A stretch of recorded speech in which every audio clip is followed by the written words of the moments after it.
Is it merely the act of rising? Or is it the courage to rise after we have fallen?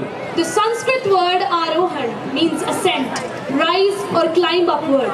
It signifies a journey of elevation, not just physically, but mentally, morally and spiritually. But isn't every rise shadowed by struggle?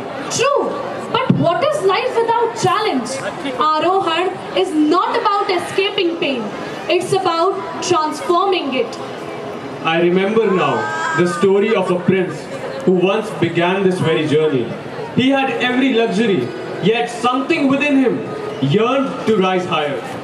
Oh yes, are you talking about Prince Siddhartha, who became Buddha, the enlightened one?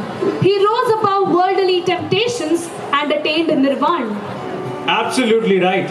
Do you know, one of the disciples of Lord Buddha once asked him, I want happiness. Lord Buddha replied, first remove I from it. That's ego. Then remove want from it. That's your desire.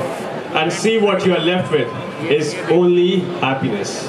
And tonight, through words, music, dance and drama, we trace that timeless Arohan, the journey from illusion to illumination. Welcome to Arohan, the journey of becoming. है एक ऐसे महान अलौकिक संत की जो राग द्वेष, दुख दर्द और आडंबर से परे थे, जिनके विरोधी भी उनके दया भाव में बह गए।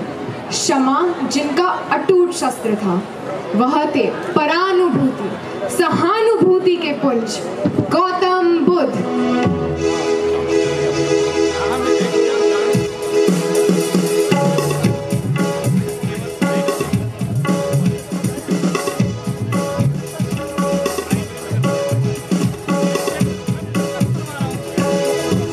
कथा पुरुषार्थ कथा सब सुनो सिद्धार्थ कथा चढ़ते सूरज सा तेज भाल भोगी दिवा ओंकार भरे जब पूछ करे हर हर कापे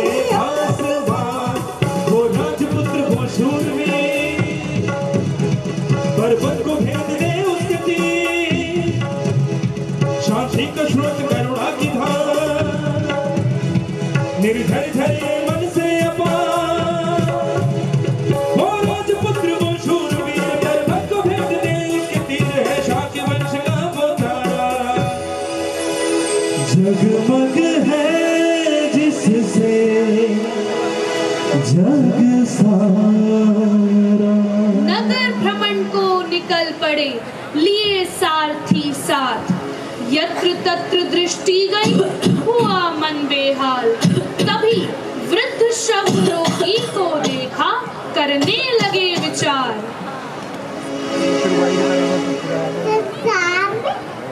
का कारण क्या है? और शोक का कारण क्या है? करने सत्य की खोज को निकल पड़े सब कुछ त्याग, बोधि वृक्ष की शाखा तले करने लगे गहन विचार।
भीतर झांको वही है प्रकाश, सच्चा सुख है अंतर का एहसास।